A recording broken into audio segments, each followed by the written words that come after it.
বাবানকে একটা ফোন করি। হ্যালো বাবান, খেয়েছিস? হ্যাঁ মা, আমি খেয়েছি, আমাকে বিরক্ত করবে না। ঠিক আছে, তাড়াতাড়ি বাড়িতে আসবি। মা, আমার খিদে পেয়েছে, খেতে দাও না।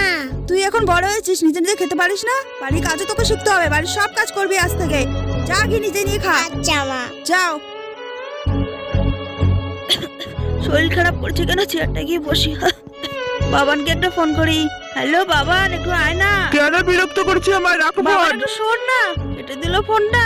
মা, কি হয়েছে তোমার? জ্বর এসেছে, জ্বর পুটি দিতে হবে। মায়ের জন্য একটু খাবার নিয়ে আসি। মা, বিস্কুটটা খেয়ে না, ওষুধ খেতে হবে। মা, কাঁদছে কেন? তোমাকে অনেক আঘাত দিয়েছি, অনেক খারাপ খারাপ কথা বলেছি। তুমি তো আমার মা, বকা দিতেই পারো, তাতে কি হয়েছে? মা, শরীর ভালো লাগছে? হ্যাঁ, তোমার সেবায় আমি সুস্থ হয়েছি।